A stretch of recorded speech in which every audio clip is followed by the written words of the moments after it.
우리는 역사상 가장 중요한 시점을 지나고 있습니다. 하나님께서는 하나님의 일을 하시기 전에 사람을 준비시키셨음을 우리가 알고 있습니다. 하나님 말씀은 마지막 때에 대추수, 대부흥의 때가 있다고 분명히 예언하고 있습니다. 아멘. 하나님의 말씀이 그대로 성취될 것을 믿습니다. 예레미야 눈물은 잠자는 교회와 영혼을 깨우기 위해 노력하고 있습니다.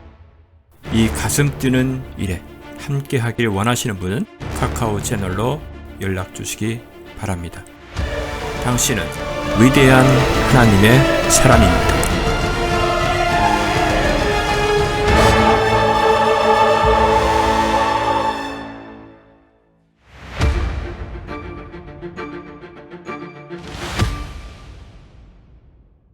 요한계시록 19장 17절에서 21절 다 같이 합독하십시다. 시작.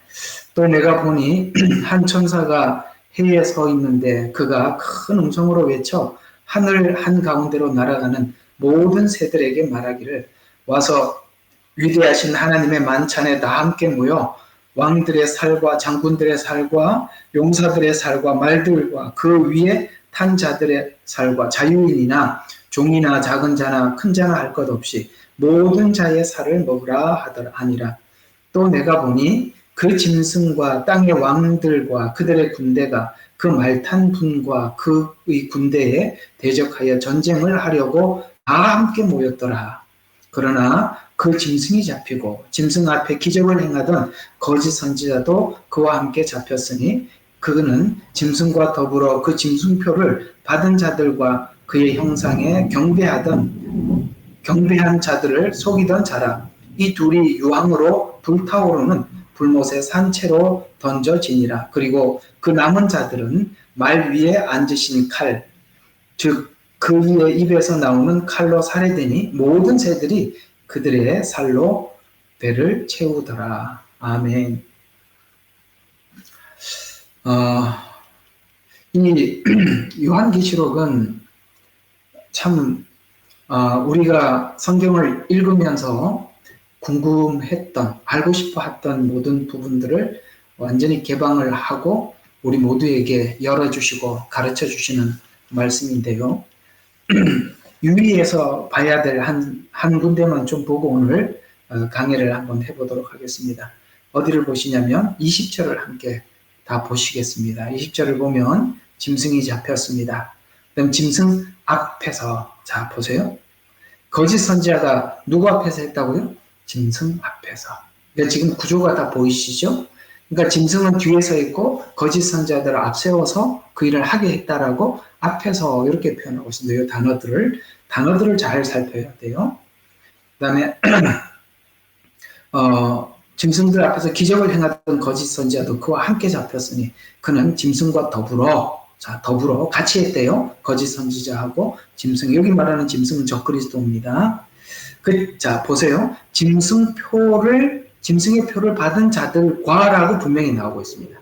여러분, 이제 하나님 앞에 심판을 받을 사람이 분명히 성경을 명시하고 있습니다. 짐승의 표를 받은 자들과, 그 다음에 그의 형상에 경배하던 자들을 뭐 하냐면 속였던 자들이라. 여러분, 이게 이렇게 허무하게 끝나는 거예요.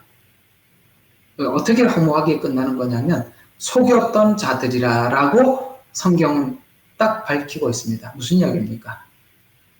적그리스도와 거짓 선지자들에게 속아서 표를 받았다. 이렇게 되는 거죠. 속아서. 여러분, 누가 속습니까? 누가 속죠? 모르면 속는 거예요. 모르면 속는 거예요. 우리는 하나님께서 성경을 믿게 한 게 너무 감사해요. 저 불신자들이 성경이 없어서 모르는 게 아니에요. 성경책 얼마죠? 40불, 50불만 주면 사요. 사면 뭐합니까? 안 믿어지는데. 읽으면 뭐합니까? 알지 못하는데. 그런데 여기 분명히 끝에 가서 말하고 있어요. 표를 받은 사람들 다 속여서 표를 받게 했다. 이렇게 말을 하고 있어요. 그러면 안 속는 사람은 누구죠? 이거 아는 사람만 안 속는 거죠. 모르는 사람들은 다 속아서 표를 받는 것입니다. 그런데요, 놀랍게도 거짓 선지자들이 외치는 바람에 선지자라고 생각하고 그의 말이 하나님의 말이라고 생각하고 사람들이 받은 거예요. 거짓 선지자잖아요. 하나님이 보낸 사람이라고 생각하고 그게 하나님의 말이거니 하고 듣고 표를 받았다는 거예요. 오늘 마지막에 20절이 너무 허무하게 끝이 나는 거예요. 그렇게 앞에서 난리쳤어요. 근데 딱 성경은 간단하게 말을 해요. 속였던 자라. 그 다음에 이 둘은 유황으로 불타오르는 불못에 산채로 던져지더라. 여러분, 산채로 던져지면 우리가 지금 육체를 입은 자들은 산채로 던져지면 죽잖아요. 근데요, 산채로 던져진 상태에서 죽지 않고 가는 겁니다. 왜 산채라고 이야기했겠습니까?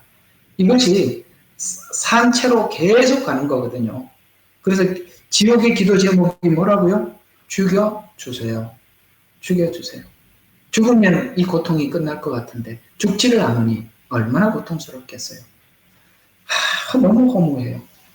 참, 우리가 다 하다가 끝에 가서 속았네 그러면 이것처럼 허무한 게 없는 거예요. 다 속은 겁니다. 여러분, 진리의 말씀을 이렇게 내가 원하는 것만 믿고 원치 않는 건 안 믿고 이렇게 나누지 마시고 하나님 말씀을 다 믿기를 주의 이름으로 축원합니다. 그리고 말씀을 말씀대로 믿으셔야 돼요. 이렇게 하고 이거는 또 내가 믿기 좀 어렵고 애매한 거는 뭐 상징적이네 하고 빼버리고 이거는 내가 믿으려고 받고 이러면 안 된다 이 말이에요. 그러면 속는 거예요. 자, 오늘은 이 20절, 19장 20절을 머릿속에 잘 기억해 두세요. 몇 장 몇 절요? 19장 20절. 이렇게 끝이 나더라. 참 답답한 이야기죠. 자, 그래서 오늘은 17절부터 21절까지 있는 말씀을 한번 여러분들과 함께 말씀을 드려보겠습니다. 저번 시간에는 지금 이 아마겟돈 전쟁을 지금 설명하고 있는 것이거든요. 17절부터 19절이 아마겟돈 전쟁이고요. 아마겟돈 전쟁이 끝나고 난 이후에 짐승과 거짓 선지자들을 처리하는 이야기고요.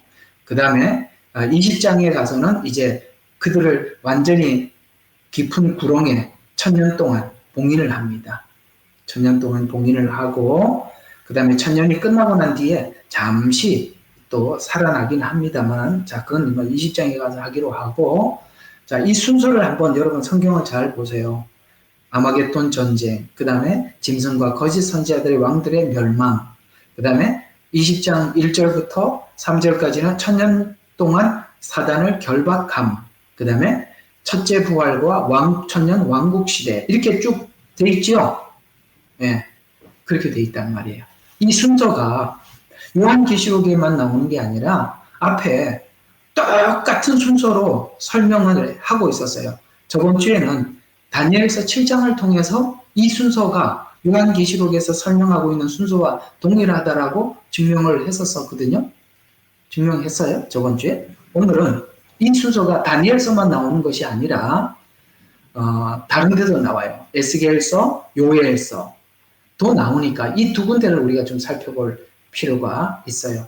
그런데 이 아마겟돈 전쟁이 끝나면 이제 1000년 동안 사단은 결박을 하게 되고, 그 다음에 성도들은 부활을 해서 1000년 동안 왕노릇을 하든지 아니면은 그냥 육체로 들어간 자들은 1000년 동안 살든지, 그러니까 육체로 죽음이 있어요. 그들에게는 죽든지 뭐 그런 일들이 있게 된다 이 말입니다. 그러나 이 1000년 왕국은 놀랍게도 노아홍수 이전처럼 자연이 회복되고 인간의 수명도 회복됩니다. 그래서 노아홍수 이전에 사람들의 수명이 엄청 길었던 것처럼 여러분 이 1000년 왕국 때 100세에 죽은 사람은 어린아기가 죽었다 이렇게 얘기를 할 만큼 사람들의 수명이 늘어나게 되고 사람의 수명도 나무의 수명처럼 길게 될 것이다 이렇게 말씀을 하고 있듯이 이 아마겟돈 전쟁이 끝나면 마치 노아홍수 이전 상태로 돌아가는 것처럼 리셋이 되는 거예요. 리셋. 오케이? 네. 그래서 오늘은 에스겔서 38장, 39장 이쪽에 가서 여기 아까 말씀드린 이 순서와 똑같이 배열이 되어 있는지 이쪽에서는 어떻게 설명을 하고 있는지 저번 주에는 다니엘서 7장을 통해서 말씀을 드렸다면 오늘은 에스겔서, 요엘서 2장 이 두 군데를 통해서 보도록 하겠습니다. 에스겔서 38장을 다 여세요. 자, 15절부터 간략하게 주석을 하면서 빨리 지나가 보도록 하겠습니다. 15절. 자, 38장 15절입니다. 내가 북방으로부터 많은 사람들과 더불어 내 지역으로 오리니 그들은 모두가 말을 탄 큰 집단이며 막강한 군대라. 북방이라고 말을 하고, 이 북방이라고, 자, 여기서 지금 북방이라고 말하는 그 기준은 이스라엘을 기준으로 봤을 때 북방이라고 하는 거예요. 여러분, 지중해가 뭐죠? 지중해가 지구 중간에, 그러니까 지구 중간에 있는 바다다라는 그런 뜻입니다. 태평양 뭐 이렇게 얘기하지만, 그러나 이 모든 지구의 중간에 있는 가장 중앙이 되는 바다라고 하면 성경은 보통 지중해를 지칭하고 있다는 거 아셔야 돼요. 태평양도 아닙니다. 지중해라고 그렇게 생각을 하시면 되는데요. 여기 북쪽이라고 표현을 하고 있는데요.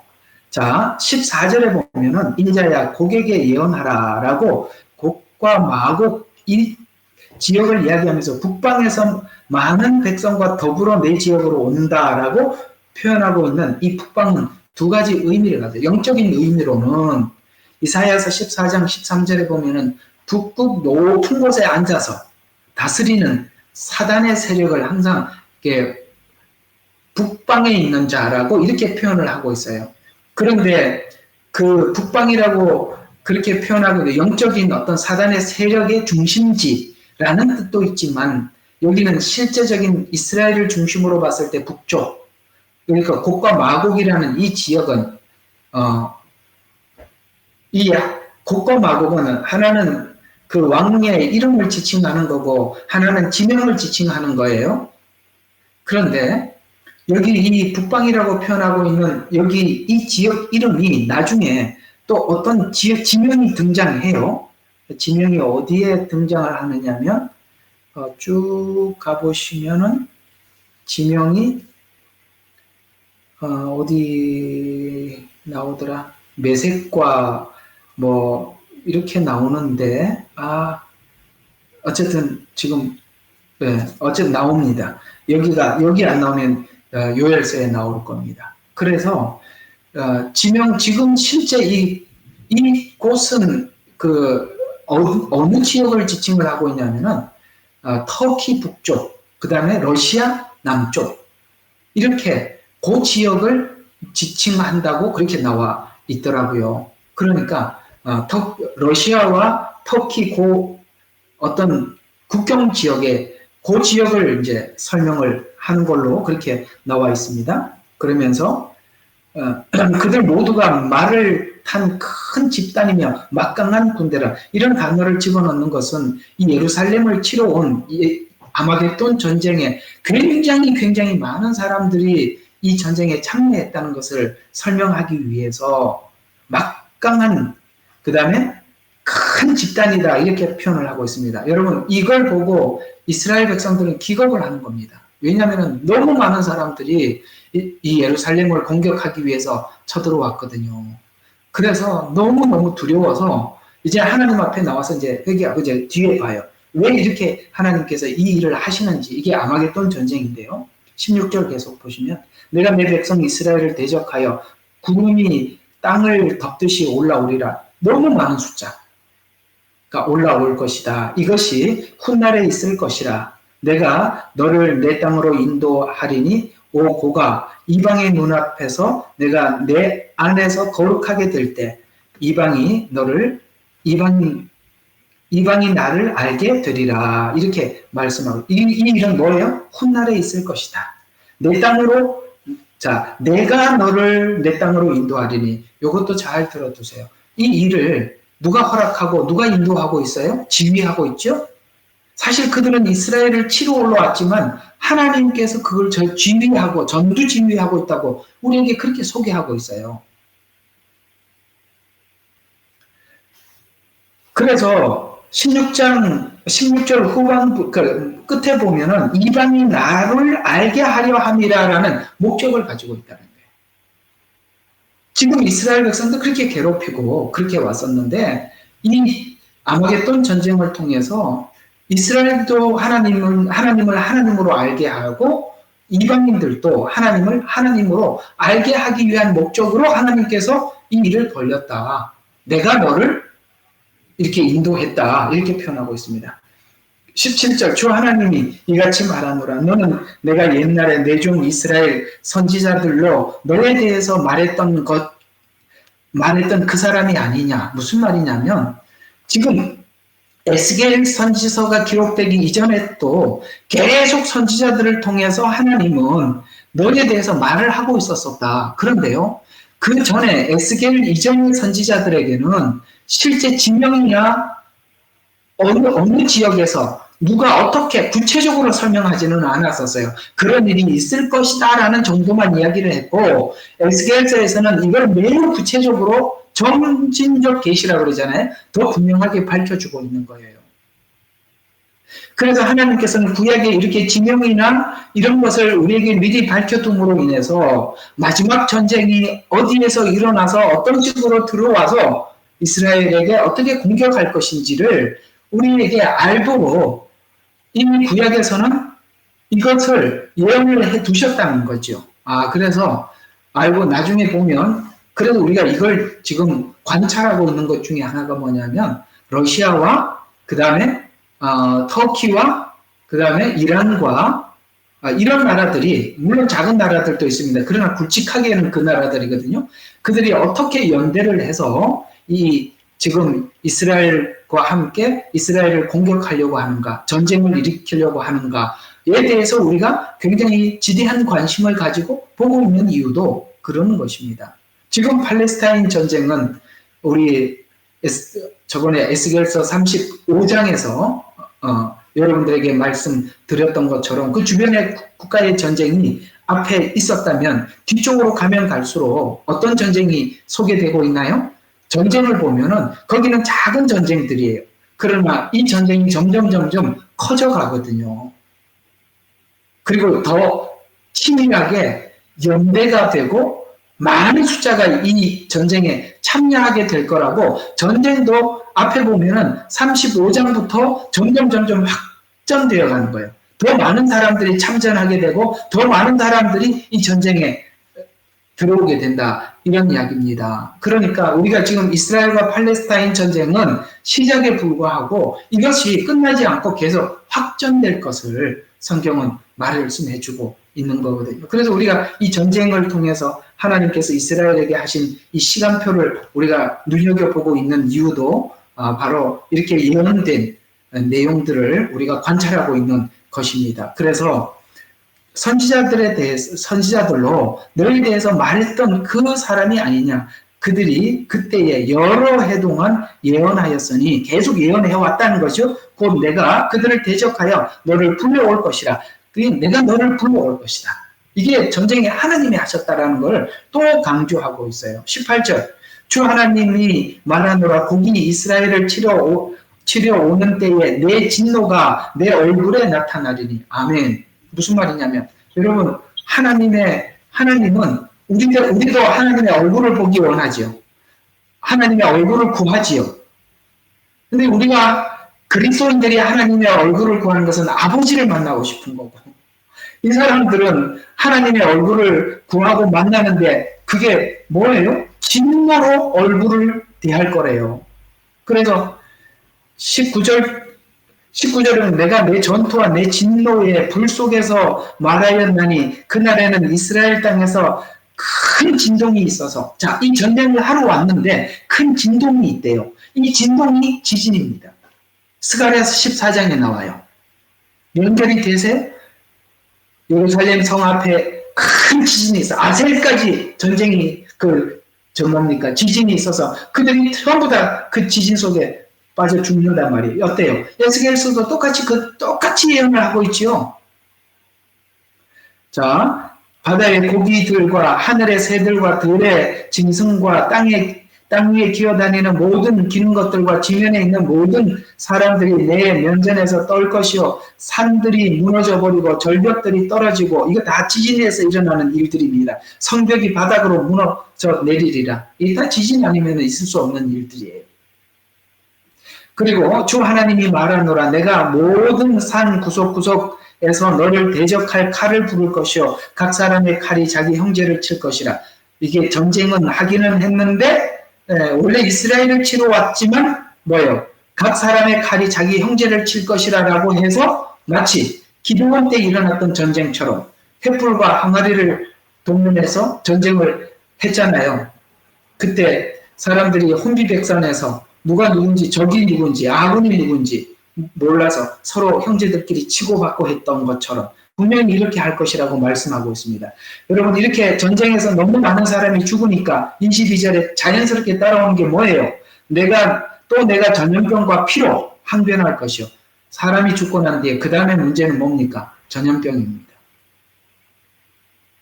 이게 따라 나오는 거거든요. 이어서. 그래서 대적하여 항변할 것이요 내가 그와 그의 부대와 그와 함께한 많은 백성들 위에 비를 내리니 범람한 비와 큰 우박과 불과 유황으로 내리리라. 이게 뭐냐? 큰 비와 우박, 불과 유황. 여기는 이렇게 표현을 하고 있지만 스가랴서에서 보면 이런 불과 유황으로 내릴 때 사람이 이게 피부가 녹아내린다는 말로 하고 있거든요. 이 스가랴서에서는. 그러면 이게 사람의 피가 녹아내리니까 대포가 터지고 핵이 폭발하고 그렇게밖에 볼 수 없는 거예요. 요건 스가랴서에서는 그렇게 나와 있단 말이에요. 그런데 여기서는 불과 유황으로 내리리라. 지금 우리가 전쟁이 일어났을 때 일어나는 대포 터지는 혹은 핵폭탄이 터지는 이런 걸 상상하면 되는 겁니다. 똑같죠? 23절 내가 이같이 나 자신을 높이고 나 자신을 거룩해 하여 많은 민족들 눈에 나를 알리리니 그들은 내가 주인 줄 알리라. 이 전쟁을 통해서 그들이 주인 줄 알게 될 것이다. 이스라엘도 이 전쟁을 통해서 하나님을 알게 되고 그렇게 될 것이다 라고 말씀하고 있습니다. 여기 진영이 나오네요. 그러므로 너 인자야 고객에 예언하여 말하라. 하나님이 이같이 말하는 또 메색과 두발과 고기. 그래서 이 지명이 여기 등장하는 거예요.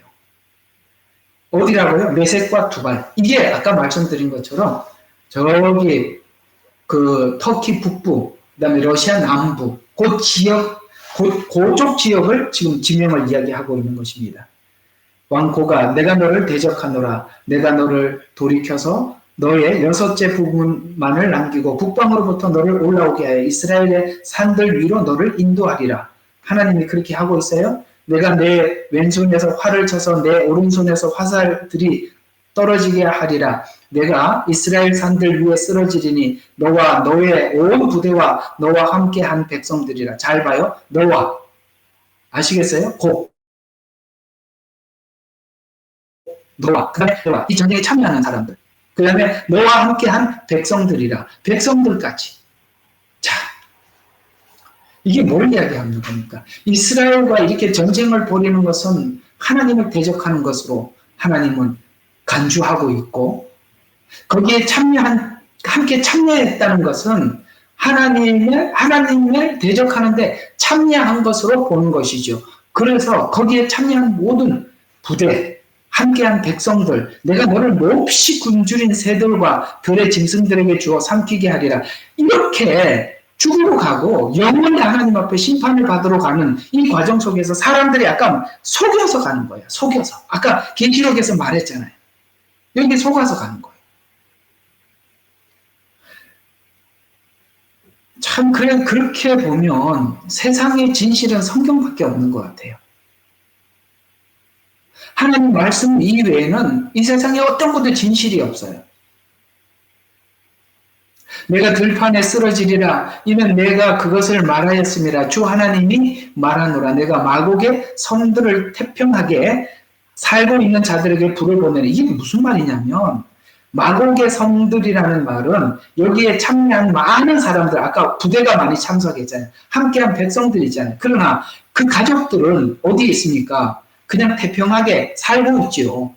거기에 참전한 군인들만 갔지. 나머지는 다 그냥 태평하게 살고 있었어요. 거기까지도 하나님이 뭘 한다고요? 불을 보내리니 그들은 내가 주인 줄 알리라. 이해가 가세요? 거기 참전한 사람들 뿐만 아니라 그의 가족들에게도 하나님께서 불을 보내리니 그들은 내가 주인 줄 알리라. 그리하여 내가 나의 거룩함을 내 백성 이스라엘 가운데 알게 할 것이요. 또 그들로 나의 거룩함의 이름이 더 이상 더럽히지 못하게 하리니. 이 무슨 말이냐? 그들로 나의 거룩함을 더 이상 더럽히지 못하게 한다는 것은 앞으로 이스라엘 백성들이 포로로 잡혀갈 일이 없다 이 말이에요.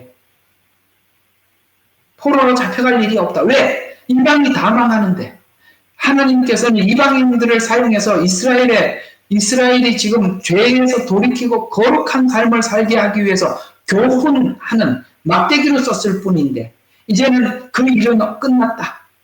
그래서 내 이름을 더 이상 더럽히지 못한다는 것은 이스라엘 백성들이 포로로 잡혀갔을 때 하나님의 이름도 더럽혀졌단 말이에요. 그래서 이런 일들은 다시는 없을 것이다. 이방으로 내가 주 곧 이스라엘에 계신 거룩한 분임을 알게 하리라. 8절까지만 한번 더 봐요. 자, 이렇게 이야기합니다. 보라, 이 일이 이루고 그 일이 이루어지리니. 자, 보세요. 이루고 그 날이 온다는 거죠. 이루고라는 말은 그날은 온다. 그리고 그 날이 이루어진다. 그래서 이 날이 내가 말했던 그 날이라. 아멘.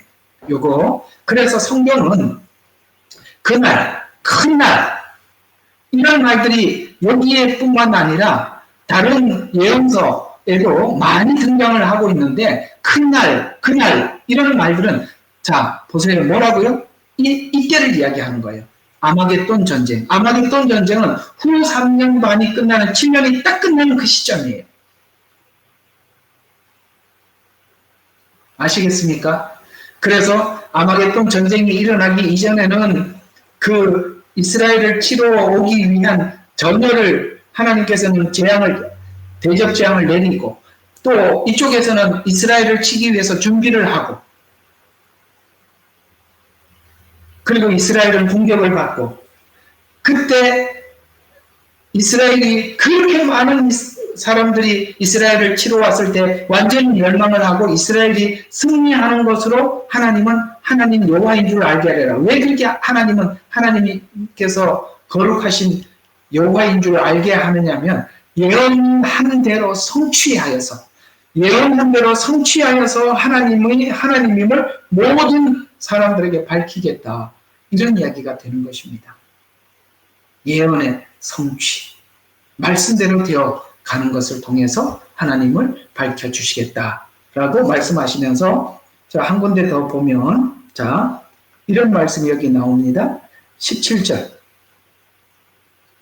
자, 너희 자야 주 하나님이니 이같이 말하노라. 너희 모든 깃달긴 새와 들의 모든 짐승들에게 이르라. 모여오라. 내가 너희를 위하여 베푸는 나의 제물, 즉 이스라엘 산들 위에서 베푸는 큰 제물 사면에 모여서 너희는 살을 먹고 피를 마실지어다. 오늘 우리 본문에서 읽었죠. 19장에서 새들을 모아가지고 이 잔치에 참여하라고 말씀하셨던 것처럼 똑같은 이야기, 똑같은 구조로 설명을 했잖아요. 너희가 용사의 고기를 먹고 땅의 통치자들의 바산의 모든 살찐 짐승인 순양과 어린 양과 염소와 수송아지 피를 마실지어다. 너희는 내가 너희를 위하여 베푼 내 제물에서 배가 부를 때까지 기름을 먹고 취할 때까지 마실지니라. 그리하여 너희는 나의 식탁에서 말들과 병거들과 용사들과 모든 전사들로 배부를지니라. 주 하나님의 말이니라. 아까 요한계시록 19장에서 읽었잖아요. 똑같은 이야기죠. 그래서 이게 아마겟돈 전쟁은 이렇게 끝나고 그들이 모두 다 죽게 되고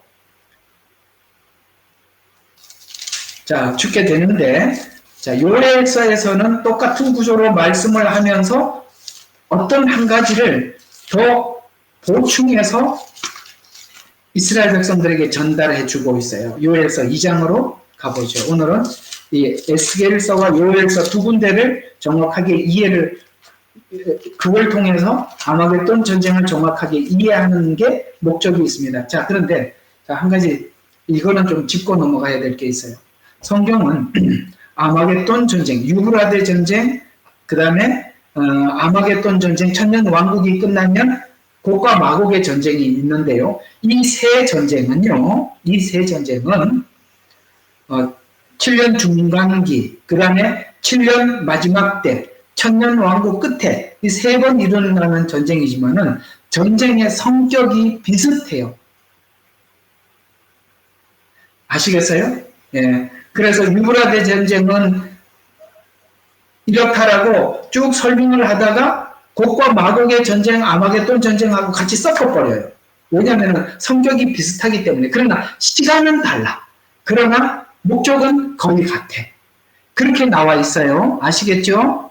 자, 그래서 성경 셋은 세 전쟁의 성향은 다 비슷하다라는 것까지 이해를 하시고, 자, 요엘서 2장 전체가 아마겟돈 전쟁입니다. 2장 한번 보시죠. 여러분, 제가 가지고 있는 성경책으로는 아마겟돈의 주의 군대라고 2장 1절부터 주제를 그렇게 따라 두었습니다. 그리고 12절부터 17절까지는 그 땅에 있는 유대인들의 회개 이렇게 나와 있고요. 그 다음에 18절부터 마지막 절까지는 구원의 약속 이렇게 되어 있습니다. 이 주제가 잘 정리한 주제 맞습니다. 그러니 한번 보시면, 자, 이런 이야기가 나와 있습니다. 전쟁의 상황을 쭉 설명을 하고 있는데요. 여러분, 이 전쟁의 상황을 쭉 보게 되면 마치 이게 뭐와 같은 이야기로 설명을 하고 있냐면, 여러분 1장 9절을 한번 보세요. 요엘서 1장 9절. 여기 보면 음식 1장 9절, 13절, 14절. 1장 9절. 요엘서 1장 메뚜기 재앙인데 1장 9절. 1장 9절. 이게 아니라, 자, 요거 4절을 한번 보시죠. 이거 뭘 또 잘못 적은 것 같아요. 자, 1장 4절을 보면, 모충이 남긴 것은 메뚜기가 먹고, 메뚜기가 남긴 것은 자벌레가 먹고, 자벌레가 남긴 것은 풀새기가 먹었도다. 여러분, 이런 메뚜기 재앙이 왜 무섭냐면은, 메뚜기가 한번 지나가고 나면, 남은 게 하나도 없어요. 그리고 지금 요엘서에서는 가장 포인트가 뭐냐면은 아마겟돈 전쟁을 우리에게 소개하고 있는 거거든요. 그런데 이 메뚜기 때는요, 매우 조직적으로 움직이고 질서정연하게 움직여요. 여러분 그 유튜브에 한번 보시면 돼요. 메뚜기들이 훅 나갈 때 한꺼번에 쭉 날아가고 또 같은 데 앉아서 있다 또 어디가 움직일 때 또 같이 할 때가 같이 움직이죠. 그래서 옛날에 한번 그 오래 안 된 것 같은데 아프리카 쪽인가 뭐 메뚜기 재앙 때문에 한번 난리가 났었죠. 하루에 사람들이 먹는 식량에 4만 명이 먹는 식량을 먹어 제치는데 그게 이제 중국까지 날아올까봐 중국에서는 뭐 난리가 나. 그래서 오리를 뭐 100만 마리 오리 혹시 들어보셨나요? 메뚜기 잡아먹게 하려고. 근데요, 왜 이 메뚜기를 가지고 설명을 하느냐 하면은 오늘 여기 보면 인용하는 내용을 한번 보시면 이렇게 인용을 하고 있다는 걸 볼 수 있어요. 자, 보세요. 7절, 2장 7절을 한번 보세요. 자, 그들은 용사같이 달릴 것이며, 그 다음에 용사같이 달릴 것이며, 그들은 전사같이 성벽을 기어오르고, 지금 메뚜기가 움직이는 걸 상상하면서 보라 이 말이에요. 아시겠어요? 그 용사같이 달리고 전사같이 성벽을 까맣게 붙어가지고 성벽을 기어오르는 메뚜기를 상상하란 말이에요. 그들은 각기 자기의 길로 행군할 것이나 자기에게 맡은 책무에 대해서 그냥 쫙 밀어붙이겠다는 거예요. 행군할 것이나 그의 대열은 흐트러지지 아니하리라. 딱 메뚜기가 움직이는 거하고 똑같이 표현을 하고 있어요. 그러니까 이 아마겟돈 전쟁에 참여하는 이 군대들이 얼마나 조직적인, 이게 지금 이 이야기가 7절에 왜 이렇게 설명을 해가고 있느냐면 이런 이야기입니다. 자, 한번 8절 한 사람이 다른 사람을 밀치지도 않을 것이며 그들로 각기 길로 걸으리라. 그들은 칼 위에 쓰러져도 상처를 입지 아니하리라. 이게 무슨 말이냐면 이런 이야기예요. 이 그림을 한번 이렇게 상상을 해봐요. 자, 여기 지금 그 아마겟돈 전쟁에 참여한 군인들이 자기 각자가 맡은 임무들이 있어요. 그런데 그 임무를 쫙 이제 포병이면 포를 쏠 것이고, 소총하는 사람도 소총을 할 거고, 아마 자기 임무를 하게 될 겁니다. 근데 앞에서 사람이 죽어나가는데도, 사람이 죽어나가면 사람들이 숨거나 자기 몸을 살려야 되잖아요. 그러지 않고 자기 길로 간다는 말은 자기에게 맡은 임무를 그냥 앞에 사람이 시체를 밟고 지나가더라도 자기 일을 꾸준히 해. 마치 새카맣게 메뚜기가 성벽을 기어오르듯이. 그렇게 해서 여러분 이걸 볼 때 이스라엘이 얼마나 놀라겠습니까? 하나님 살려주세요 하고 하나님 앞에 손들 수밖에 없는 상황이 될 수밖에 없는 거 아니겠어요? 그래서 여러분 제가 여기 올려놨죠. 이게 왜 이런 걸 올려놨나라고 생각하겠지만 제가 반지의 제왕을 제가 들어봤어요. 이 반지의 제왕이 기독교의 어떤 복음을 대변하는 영화라는 얘기를 들은 적이 있었어요. 그 반지의 제왕을 그 각본을 쓴 톨킨, 이 사람이 열심히 있는 기독 신자라고 이야기를 합니다. 그리고 이제 누가 봐도 이게 성경에 나오는 여기 지금 요한에서 2장에 있는 이 내용을 상상하면서 이 반지의 제왕을 여러분 거기 보세요. 그럼 이상한 괴물같이 생긴 사람들이 그 성에 전쟁하러 보셨는지 안 보셨는지 잘 모르겠습니다. 어쨌든 저는 그 핵심 부분들은 좀 봤어요. 거기 막 이제 전쟁하러 오는데 그 괴물같이 생긴 사람들이 일렬로 막 그냥 숫자를 헤아릴 수 없을 만큼 많이 서가지고 전쟁을 하는데 앞에 사람이 죽어도 계속 뒷사람이 밟고 지나가고 성벽을 그냥 새카맣게 타고 올라가는 거 보셨나요? 이게 지금 요한에서 2장에서 나오는 요 상황을 그걸 이렇게 만들어 놓은 거예요. 그래서 제가 챗GPT인데 물어봤어요. 이렇게 물어봤어요. 뭐라고 그랬냐면은 야, 이 반지의 제왕이 기독교 영화라고 내가 들었는데 거기에 대해서 좀 설명해줘. 이렇게 했더니 챗GPT가 대답한 걸 제가 하겠습니다. 그래서 성벽을 기어오르는 악의 세력을 연상한 요엘서 2장의 메뚜기 떼를 연상을 하면서 그는 이 스토리 자체를 창조와 타락, 인간이 어떻게 타락했는지, 그 다음에 희생과 구원, 누가 어떻게 희생을 해서 어떻게 구원을 했는지, 그 다음에 종말과 새로운 시작, 이 주제로 반지의 제왕을 만들었다는 거예요. 제 이야기가 아니라 챗GPT가 대답해 준 거예요. 요즘은 진짜 이 자료들을 찾기 어려운 거 그런 데다 물어보면 그런 답들은 참 우리가 알 수 없는 그런 내용들을 잘 친절하게 대답을 해주더라고요.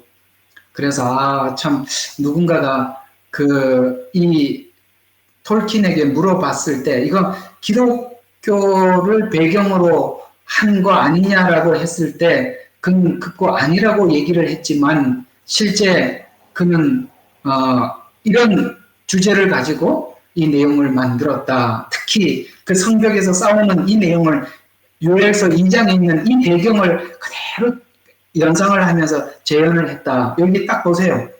자, 우리 그 반지의 제왕을 머리에다 두고 한번 보세요. 다시 한번 읽어볼게요.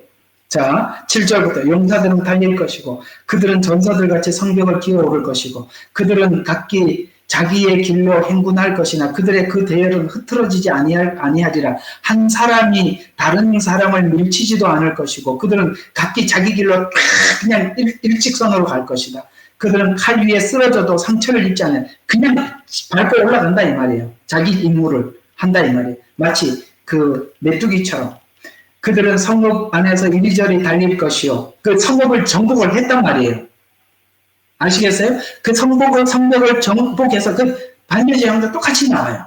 그리고 이리저리 달릴 것이요. 그들은 성벽 위를 달릴 것이요. 집들 위에 기어오르고 그들은 도둑처럼 창문을 통해서 안으로 들어가리라. 그러니까 그 성 안에 그 각 집은 그 집까지 침범해 들어갈 것이다. 라고 이야기하면서 땅이 그들 앞에서 흔들리며 하늘이 떨고 해와 달이 어두워지며 별들이 그들의 빛을 거두리라. 주께서 그의 군대 앞에서 그의 음성을 벌하시니. 자, 이렇게 막 와서 막 이제 예루살렘을 정복하고 막 이게 정복을 했다라고 하는데 뭐라고 한다고요? 주께서 그 군대 앞에서 음성을 벌하신대요. 아까 뭐라 했죠? 그의 칼로, 입에 나오는 칼로 죽임을 당하리니. 아까 에스겔서는 그렇게 표현했고, 여기서는 군대 앞에서 음성을 말하니, 음성이라고 표현해요. 똑같은 말이죠. 입에서 나오는 칼, 음성, 같은 말이잖아요. 그래서, 이는 그의 진영이 매우 크고, 그의 말씀을 실행하는 분은 강하심이라, 주의 날이 위대하고 심히 두려우니, 누가 그것을 견뎌낼 수 있으리요? 주의 날. 아시겠습니까? 성경이 자꾸 주의 날, 주의 날이라는 것은 후 3년 반, 특히 후 3년 반 중에서도 아마겟돈 전쟁에 초점을 맞춰서 주의 날, 큰 날, 그날 이렇게 표현하고 있는 거예요.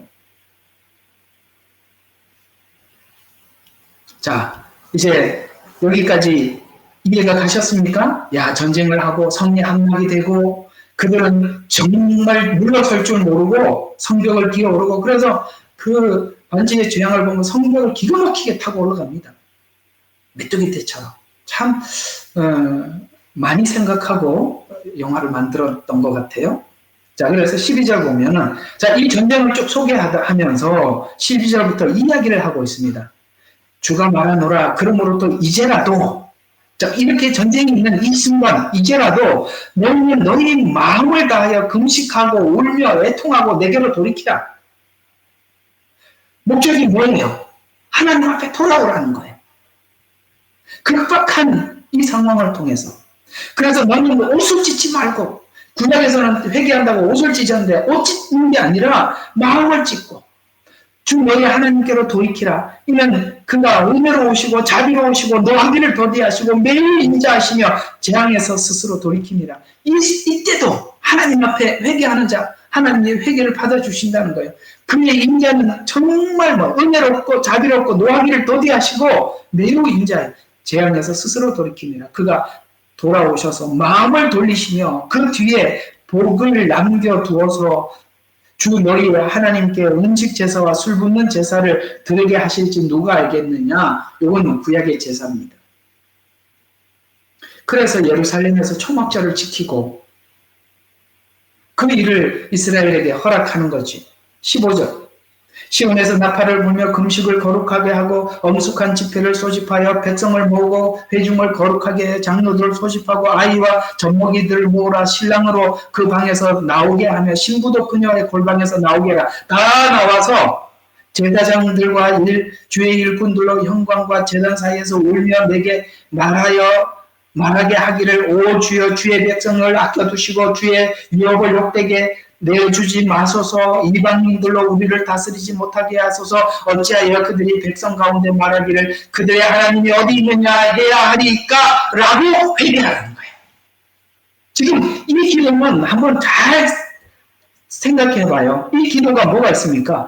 우리 주여 주의 백성을 아껴두시고 지금 이스라엘이 지금 그렇게 회개한 거예요. 하나님의 백성을 아껴두세요. 이방인들로 우리를 다스리지 못하게 해주십시오. 그들이 백성 가운데 말하기를 그들의 하나님이 어디에 있느냐 이런 말을 하게 하십니까? 이렇게 회개할 때 그들은 지금 이 언약 하나님 이스라엘 백성들에게 했던 언약을 생각하면서 이렇게 기도하는 거거든요. 이건 언약이 없으면 이렇게 기도할 수 없는 거예요. 그런데 그때에 주께서 그의 땅을 위하여 질투하여 그의 백성을 불쌍히 여기리니 회개할 때 불쌍히 여기리니 정녕 주께서 응답하여 자기 백성에게 말씀하리로다. 보라 내가 너희의 곡식과 포도주와 기름을 보내주리니 너희가 그것을 만족하리라. 또 내가 너희를 다시는 이방 가운데 욕되지 않게 아까 말했죠. 다시는 이방 에스겔서도 똑같이 왜요? 이제는 이 이방 나라가 다 끝이 나는데 이스라엘 백성들이 잡혀가서 욕되게 될 일이 전혀 없지요. 에스겔서나 요엘서 예언이 똑같은 이야기입니다. 내가 북방 군대로 너희로부터 멀리 아까도 북방이라고 했죠. 똑같은 이야기잖아요. 옮겨 너희여 황폐한 불모지로 그들을 쫓아낼 것이니 그들 얼굴은 동쪽 바다를 향하고 그들의 뒤는 먼 바다를 향하리니 그들의 악취가 올라올 것이요 그 나쁜 냄새가 올라오리니 이는 그가 큰 일들을 행하였으므로 오 땅이여 두려워 말라 즐거워하고 기뻐해라 주의 큰 일들을 행하실 것임이라 라고 이 요엘은 하나님의 그 마지막 때 있는 환상을 보고 이렇게 해서 우리가 하나님 앞에 돌아올 것이다 라고 그렇게 메시지를 전하고 있어요. 그래서 요엘서에 중요한 말이 나오죠. 불과 자 31절 2장 31절 하늘에 내가 하늘들과 땅의 이적들을 보이리니 피와 불과 연기의 기둥들이라 주의 위대하고 두려운 날이 오기 전 해가 흑암으로 변하리라 그러나 누구든지 주의 이름을 부르는 자는 구원임을 얻으리라. 이게 누가 썼던 이야기죠? 사도행전에 베드로가 이 말씀을 그대로 인용했던 거잖아요. 그러면 피와 불과 연기는 뭘 이야기하느냐? 여러분 그 나팔 재앙과 대적 재앙 때 있을 그 하나님의 심판을 표현할 때마다 피, 불, 연기, 기둥 이런 말들은 계속 등장하고 있다. 그러니까 지금 베드로는 누구 관점에서 요엘서를 보고 있는 거예요? 이스라엘이 이렇게 요엘서에 하나님이 요엘서 2장에 약속하신 그 시작이 예수님 출임으로 시작되었다. 그러니 지금부터 구원이 시작되었다. 그래서 뭐라고요? 누구든지 주의 이름을 부르는 자는 구원함을 얻으리라의 시작이 성령님이 강림한 그때부터 언제까지 이 아마겟돈 전쟁까지 계속 지금부터는 주의 이름을 부르면 구원을 받는다. 그래서 이 복음이 가서 복음을 전하고 예수님을 영접하고 하나님을 아버지라고 고백하는 자들에게 구원이 임했다라고 사도행전은 그렇게 설명을 해 가고 있는 거예요. 피와 불과 연기가 드디어 그 애매하고 이게 도대체 무슨 말인가 사람들마다 이게 해석이 왔다 갔다 하지만 오늘 요엘서를 보면 이게 마지막 때 있을 심판을 이야기하는 거구나 라는 것을 알 수 있습니다. 이걸 초림으로 보면 피는 예수님 십자가의 보혈, 불은 성령 뭐 이렇게 이야기하는데 오늘 이 본문은 그 얘기가 아니에요. 요엘서 1상 보세요. 이게 불이 어디를 봐도 이게 성령으로 보이십니까? 아니잖아요. 왜 베드로가 그렇게 말했다고요? 유대인이 보는 관점의 구원이에요.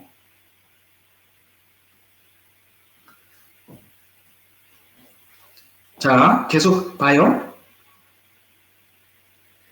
22절 너희 들의 짐승들아 무서워하라. 이는 광야의 초장에서 솟아나면 나무가 그 열매를 맺으며 무화과 나무와 포도나무가 그것에 힘을 내기 때문이라. 너희 시온의 자녀들아. 시온의 자녀는 이스라엘입니다. 그때 즐거워하고 주 너희의 하나님을 기뻐하라. 이는 그가 이른 비를 너희에게 적절하게 주셨으며 또 그가 너희를 위하여 비를 내려주시되 이른 비와 늦은 비를 첫째 달에 내리게 하실 것임이라. 아멘.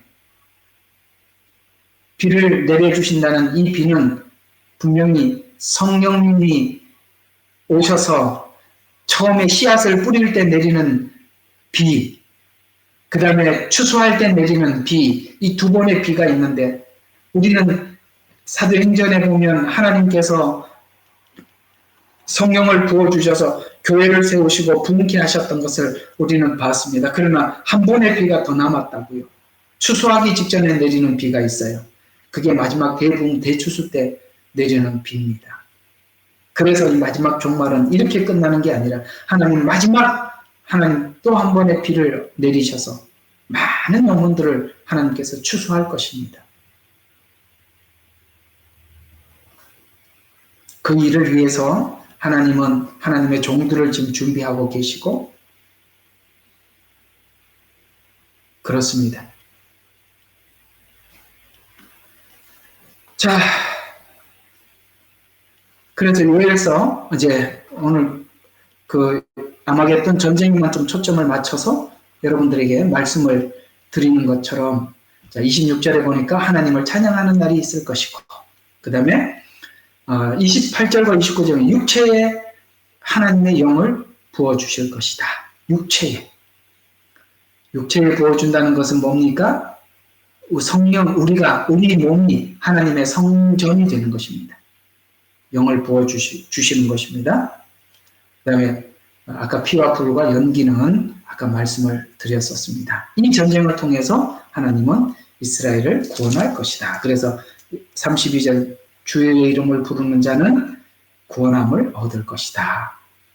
자, 이 마지막 이제 아까 어디요? 다니엘서에서 한 번 봤고 에스겔서에서 봤고 요엘서에서 봤는데 한 군데 이 모든 이야기를 짧고 강력하게 압축한 이 스가랴서 14장까지 보면 아마겟돈에 대한 예언은 대부분 다 보는 것입니다.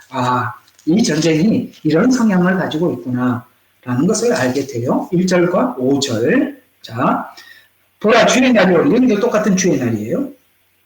이것도 아마겟돈입니다. 내 약탈물이 내 가운데서 나눠지리라. 내가 모든 민족을 모아 예루살렘을 대적하여 싸우게 하리라. 성읍은 함락되고 집들은 똑같은 이야기가 계속 반복되죠. 집들은 강탈당하며 여자들은 욕을 당하고 성읍의 절반은 사로잡혀 갈 것이나 백성의 나머지는 성읍으로 끊어지지 아니하리라. 그때에 주께서 나가 그 민족과 대적하여 싸우리니 전쟁의 날에 싸우셨을 때처럼.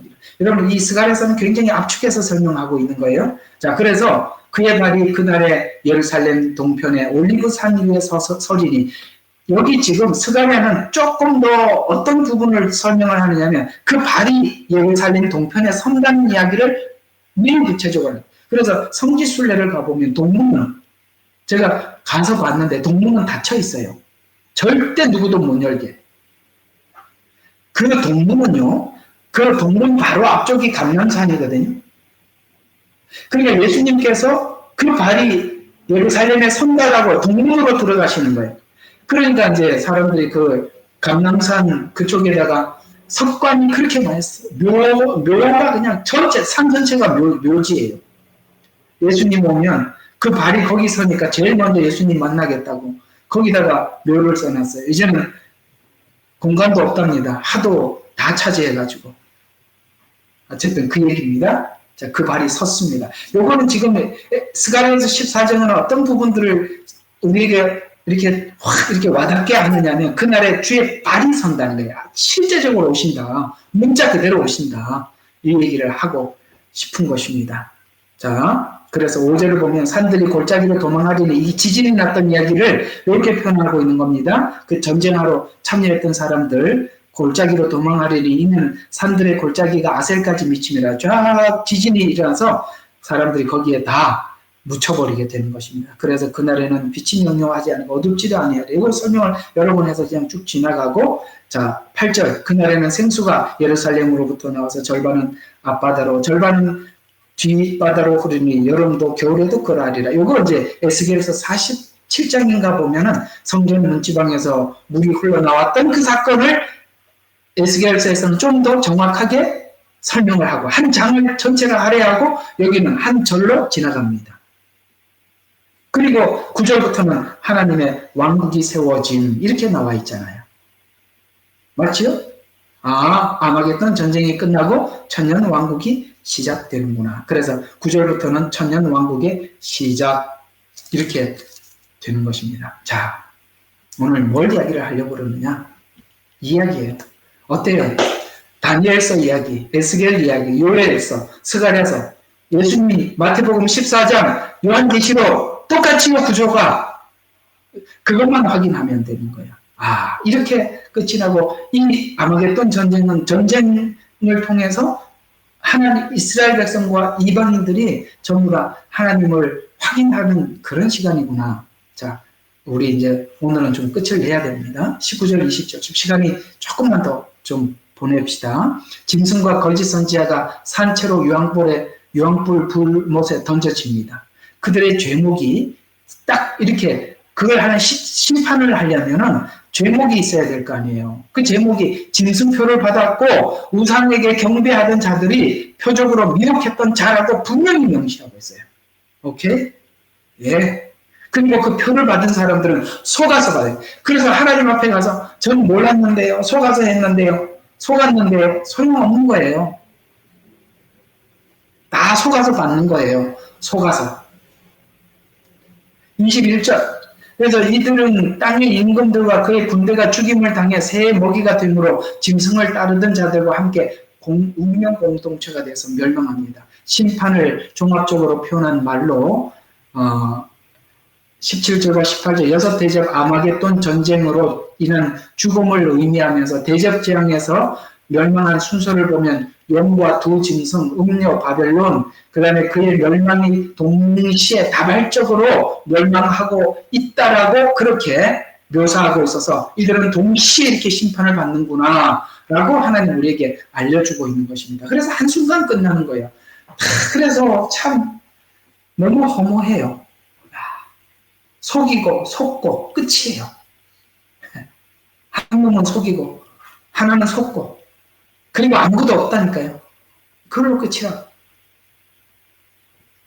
자, 그래서 우리 19장 9절을 한번 보면 1절과 8절 하나님의 종들을 피를 갚아주시는 하나님의 심판이 참되고 의롭다고 찬양을 했고 9절부터 10절은 어린 양의 혼인잔치에 참여하는 자가 복이 있다 라고 해서 이제는 드디어 하나님의 심판이 시작되고 혼인잔치에 참여하는구나 라는 것을 알게 되고 그래서 잘 봐요.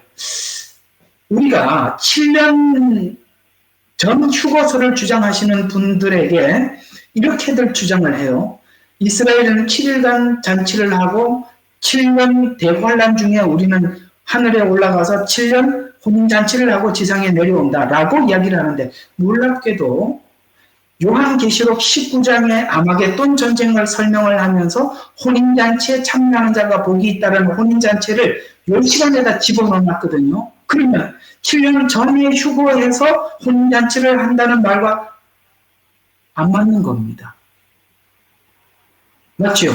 여기는 지금 아마겟돈 전쟁을 말하고 있어요. 그럼 이 혼인잔치는 뭐를 의미하느냐면 이렇게 되면 천년 왕국이 혼인잔치가 되는 것입니다.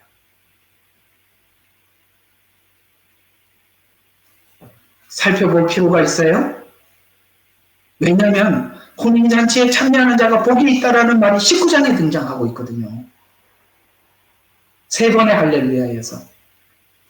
그리고 11절부터 21절은 새들의 잔치가 선언되면 선언 순간에 어린 양의 혼인잔치에 참여하는 자들이 복이 있다라고 혼인잔치에 참여하는 자들의 복이 있다라고 선포를 해서 참여하는 자가 복이 있다, 참여한 자들이 복을 선포했어요. 그래서 이게 끝나고 난 뒤에 혼인잔치가 시작되는구나 이렇게 이해할 수가 있는 것입니다. 결국 바벨론의 멸망, 두 짐승의 최후를 선언한 중간의 승리를 외치면서 미혹에 견디지 못하고 믿음을 저버리지 말 것을 우리에게 설명을 하고 있습니다. 최후의 승리는 누구일 것이다. 최후의 승리는 이렇게 끝이 난다 라고 이야기를 해서 우리로 하여금 믿음을 저버리지 말라. 끝까지 인내하고 믿음을 지켜 어린 양의 혼인잔치에 참여하라라고 우리에게 말씀하시는 것으로 19장은 우리에게 이기라 이렇게 말씀하고 있는 것입니다. 이렇게 해서 19장을 다 마치겠습니다. 오늘은 저번 주하고 오늘은 이 아마겟돈 전쟁에 많은 초점을 맞춰서 여러분들과 함께 나누었습니다.